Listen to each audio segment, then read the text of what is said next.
Hello friends, welcome to more creative. दोस्तों, आज 21 जून दिन रविवार है। वह हिंदी महीना आषाढ़ और शुक्ल पक्ष की षष्ठी है। तो चलिए शुरू करते हैं आज की बड़ी खबरें।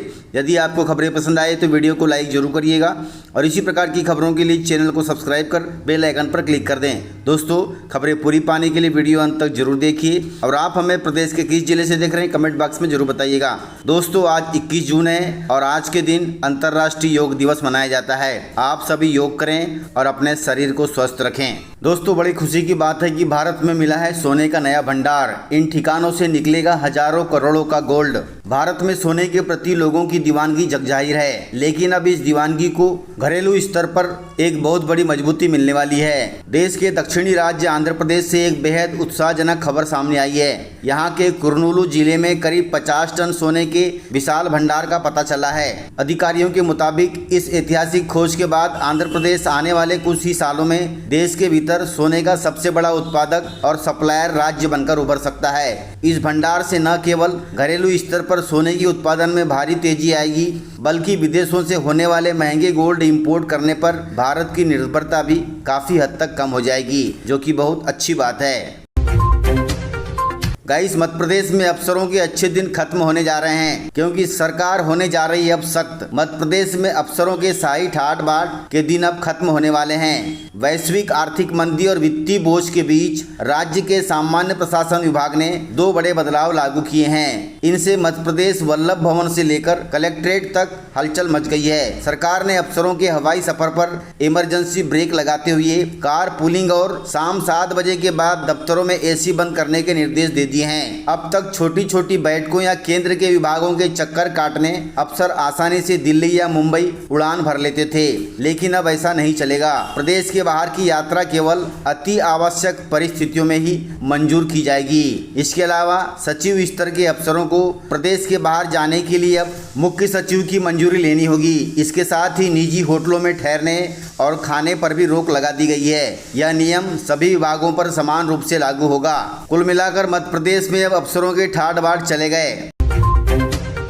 गाइस, मध्य प्रदेश विधानसभा का मानसूनी सत्र शुरू होने वाला है। मध्य प्रदेश में विधानसभा का मानसून सत्र 20 जुलाई से 24 जुलाई तक चलेगा।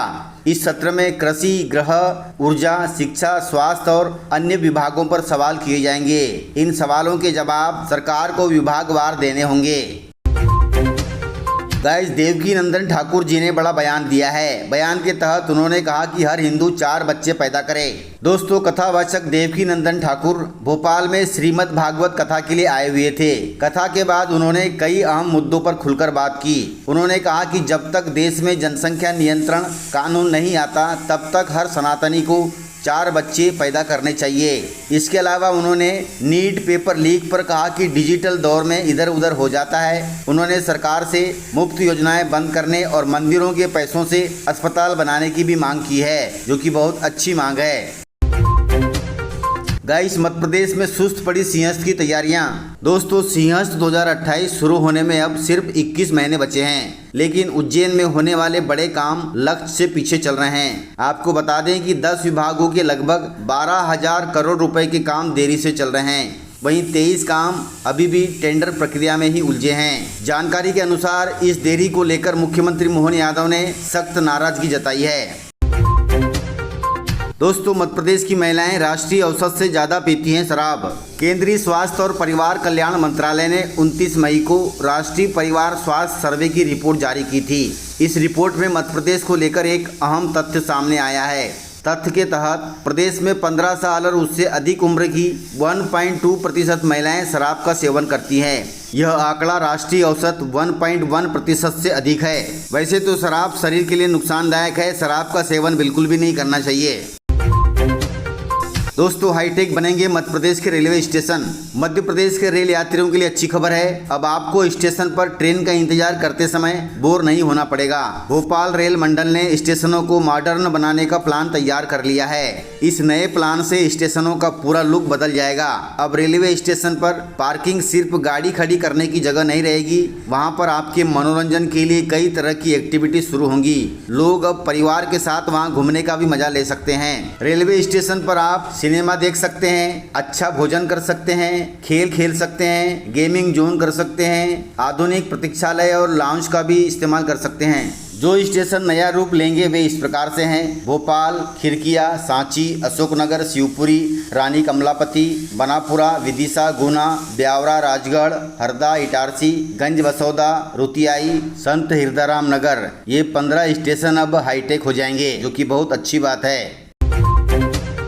गाइस, छत्तीसगढ़ की राजधानी रायपुर में बनेगा देश का चौथा सबसे बड़ा ज्वेलरी पार्क। दोस्तों, छत्तीसगढ़ में सराफा कारोबार को बढ़ावा मिलने जा रहा है। रायपुर में राज्य का पहला जेम्स एंड ज्वेलरी पार्क बनेगा। यह पार्क देश का सबसे बड़ा चौथा सराफा केंद्र होगा। CSIDC ने इस बड़े प्रोजेक्ट को हरी झंडी दे दी है। यह पूरा project public private partnership model पर बनेगा। यह पार्क मुंबई, सूरत और कोलकाता के बाद देश का सबसे बड़ा ज्वेलरी पार्क होगा। इससे मध्य प्रदेश वासियों को भी सोना चांदी लेने में काफी राहत मिलेगी। गाइस, मध्य प्रदेश की अफसर ने सिंगापुर में बढ़ाया है भारत का मान। मध्य प्रदेश के प्रशासनिक अधिकारियों का हुनर अब अंतर्राष्ट्रीय स्तर पर चमक रहा है। राज्य शासन के MSME विभाग में इनकम्बेंट असिस्टेंट डायरेक्टर ओजस्वी टेमरे ने विदेश में प्रदेश तथा देश का नाम रोशन किया है। उन्होंने सिंगापुर में आयोजित एक बड़े ट्रेनिंग प्रोग्राम में भारत का प्रतिनिधित्व किया है। ओजस्वी टेमरे ने अपने टैलेंट से ग्लोबल स्टेज पर इंडेलिबल मार्क छोड़ी है, जो कि बहुत अच्छी बात है। गाइस, मध्य प्रदेश के किसानों को मूंग उड़द की सरकारी खरीद का लंबे समय से इंतजार है, लेकिन सरकारी खरीदी नहीं हो रही है। मामला नरसिंहपुर जिले का है। नरसिंहपुर जिले में समर्थन मूल्य पर मूंग उड़द का विक्रय करने के लिए करीब 52,000 किसानों ने पंजीयन कराया है, लेकिन खरीदी कब से शुरू होगी कुछ तय नहीं है, क्योंकि शासन से अब तक न तो कृषि विभाग को खरीदी नीति तथा तिथि के संबंध में कोई सूचना मिली है और न ही कोई स्पष्ट निर्देश मिले हैं, जिससे किसानों का पंजीयन के बाद सत्यापन का कार्य रुका हुआ है। इधर किसान खरीदी में देरी होने से मंडियों में फसल बेचने के लिए लाचार हो रहे हैं और नुकसान उठा रहे हैं। इस पर सरकार को संज्ञान लेना होगा और मूंग उड़द की सरकारी खरीद के लिए निश्चित तारीख तय करनी होगी। गाइस, कांग्रेस ने बढ़ती महंगाई को लेकर केंद्र सरकार को जमकर घेरा है। देश में लगातार बढ़ती महंगाई ने आम आदमी की कमर तोड़ दी है। रसोई का बजट भी बिगड़ गया है और रोजमर्रा की जरूरतें पूरी करना मुश्किल हो गया है। वहीं कांग्रेस पार्टी ने बढ़ती महंगाई के लिए केंद्र सरकार को सीधे तौर पर दोषी ठहराया है। कांग्रेस ने आरोप लगाया है कि एक तरफ आम आदमी जरूरत का सामान खरीदने में असमर्थ है, वहीं दूसरी तरफ भारतीय जनता पार्टी अन्य पार्टियों से नेताओं की खरीद फरोख्त में व्यस्त है। कांग्रेस का कहना है कि मोदी सरकार की गलत आर्थिक नीतियों के कारण देश बर्बाद हो रहा है। दोस्तों, मध्य प्रदेश में मानसून 27 जून के बाद पहुंचने की संभावना है। दोस्तों, मानसूनी वैज्ञानिकों के अनुसार प्रशांत महासागर में अल नीनो अब सामान्य स्थिति से पॉजिटिव में तब्दील हो चुका है। समुद्र तल गर्म होने के कारण इसका दक्षिणी पश्चिमी मानसून पर असर दिखाई दे रहा है। यही वजह है कि भारत में अभी मानसून की गति पर ब्रेक लगने जैसी स्थिति दिखाई दे रही है। वहीं शनिवार दोपहर को इंदौर शहर में तेज बारिश हुई। मौसम वैज्ञानिकों के अनुसार मानसून इस बार उड़ीसा, झारखंड के साथ छत्तीसगढ़ के मुहाने पर अटका हुआ है। वहीं छत्तीसगढ़ में मानसून 23 जून तक प्रवेश कर सकता है। ऐसे में जून के अंतिम सप्ताह अर्थात 27 जून के आसपास ही मध्य प्रदेश में मानसून के प्रवेश की संभावना है। कुल मिलाकर मानसून इस बार मध्य प्रदेश में बहुत ही सुस्त है। मानसून की धीमी गति से खरीफ बोनी पर काफ़ी असर पड़ रहा है। दोस्तों, इस प्रकार से खबरें थी। यदि आपको खबरें पसंद आई हो तो वीडियो को लाइक, शेयर एंड सब्सक्राइब जरूर करें। तो मिलते हैं सर अगले वीडियो में, तब तक के लिए जय हिंद, जय भारत, जय MP।